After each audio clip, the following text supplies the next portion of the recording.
Hi, everybody. I wanted to give a little bit of encouragement. And again, I have it written down because I'm emailing it out to people. So I'm going to kind of read it to you at the same time, be talking to you. Okay. So I hope this will help. So, what I said in my email is your life everything you'd hoped it would be. Many of us have wondered, how did I end up in this situation? The sickness, the bad marriage, the financial mess.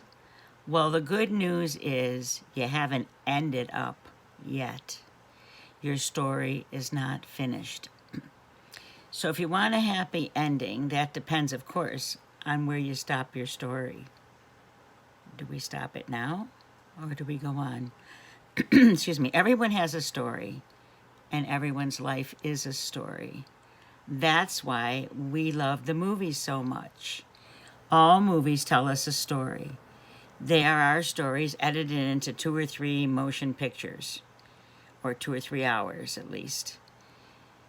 I know in my own experience, I've often expected life to be predictable, for it to go how I planned it, right? Way back. Go to school, go to college, have a career, get married, have kids, live happily ever after. But how many know that life is not really lived in a straight line? Oh boy, can I relate to that. The reality is our lives are filled with bends and curves, cliffhangers, and lots of surprises. Our life is moving.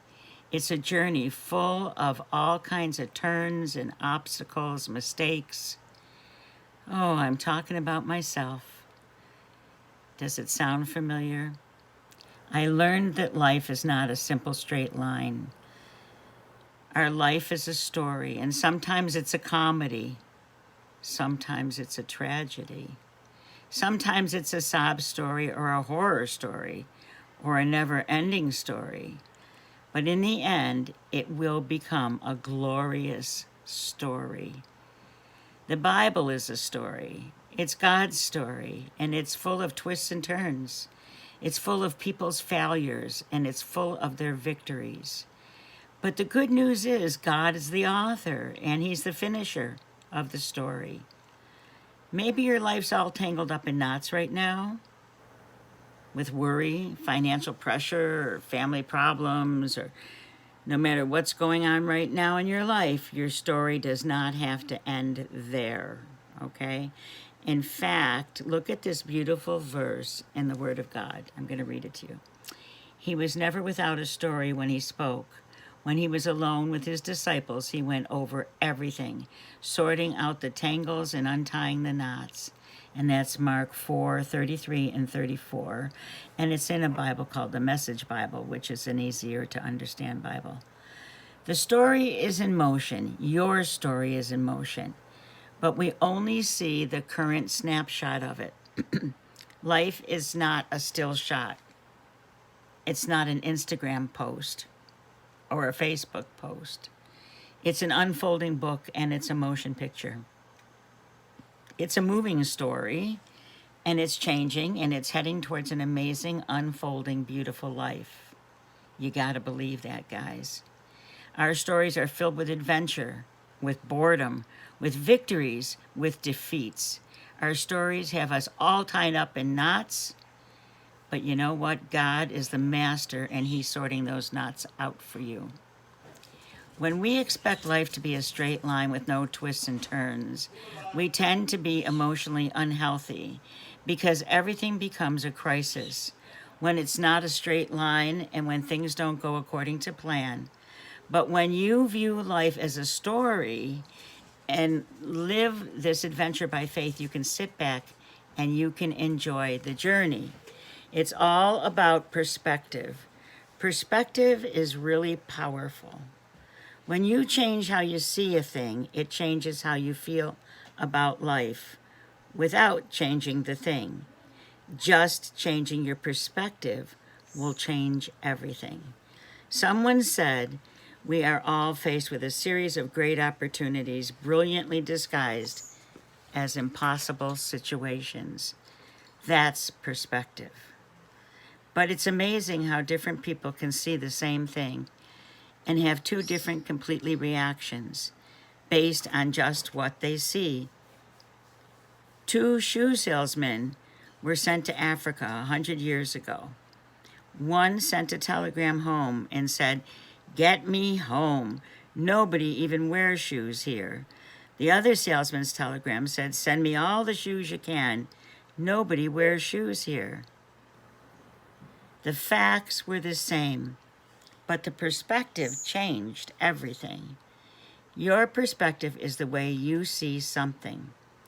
When David's brothers saw Goliath, they thought, "He's so big, we can never kill him." When David saw Goliath, he thought, "He's so big, I can't miss him."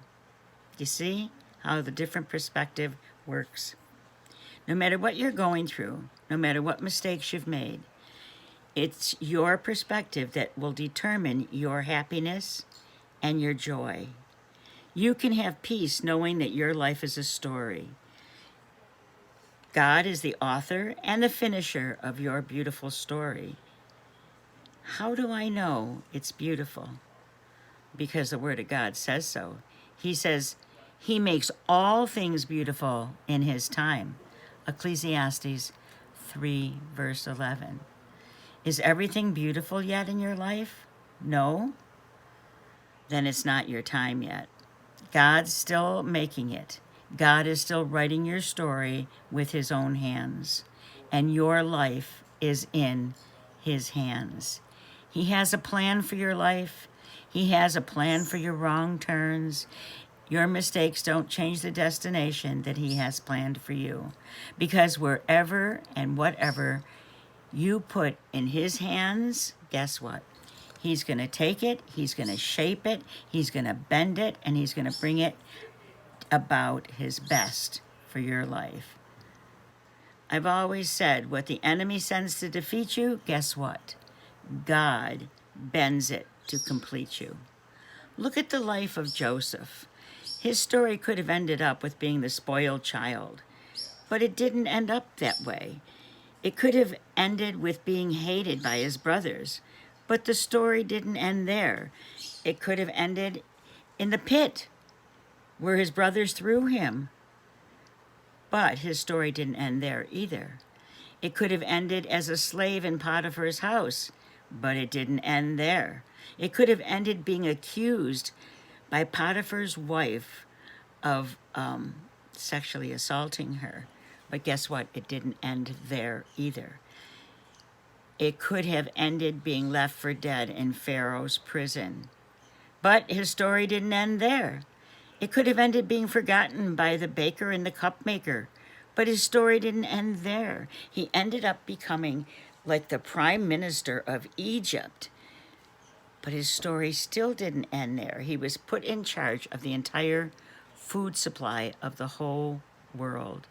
And his story still didn't end there. Think about it. You meant evil towards me, but God meant it for the good. He brought me to this position so I could save the lives of many people. And that was in Genesis 50:20. How amazing is this? Joseph had the right perspective. What the enemy sent to defeat him, God bent to complete him. Sometimes I feel like that's my life. Without Joseph saving his brothers, particularly Judah, through his tribe, that's where Jesus came, Jesus wouldn't have been. Now, through Jesus, we are a part of Joseph's story, and he is a part of our story.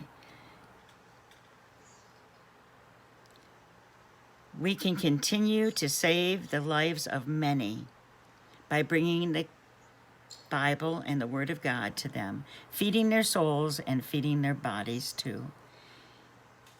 Do you see how life is an unfolding story? Our story is unfolding. The story continues. Right now, more than ever in our lifetime, people need God. to start bending what the enemy has been sending to us. So many families in the United States and Canada and all over the world are struggling because of COVID-19. People have been hit really hard financially through business closures, layoffs, and uncertain times. And the demand for food throughout the world has reached crazy levels. But like Joseph, our story isn't about our brothers bowing to us. It's so much bigger. It's about us serving our brothers and our sisters around the world. We need to be here to help save the lives of many. Some hearing me talk might think that I'm crazy when we're all struggling and I'm saying that, but I know for a fact because that's how my life has been. My story still isn't over. What chapter is your life in right now? Is it a dramatic chapter? Is it a horror chapter? Is it a comedy chapter? Maybe a sickness chapter? An unfinished chapter? Don't worry. Why? Because your story's not ending there. Your story isn't over. Be encouraged that no matter what you're facing, everything will be all right. Wherever your story is right now, trust the author. Trust the finisher. Believe God today. I know this revelation will inspire you to continue. It will inspire you to look up and expect God to turn things around for the good, for His glory, not for yours, for His glory. Remember, whatever you put your hands to, He will heal and shape you for the better. God will untangle all the knots in your life and free you to move on towards a winning chapter of your lifetime. Your story is part of my life, and my story is part of your life. As we realize that our stories include saving as many people as we can truly make an impact in this world. Let's all be a part of someone else's story. Let's love each other. Thank you for listening to me, and thank you for helping us in our ministry. We couldn't do it without you, I'm telling you. God bless you for your amazing compassion and for your support in our ministry. I know it's been a tough time that we're going through, but there's so many of us who have come and pitched in to help these little children all over the world that we're trying to help. God bless you. Remember, your story isn't finished yet. Trust God, because your story is going to be amazing. God bless you. Love you all. Bye.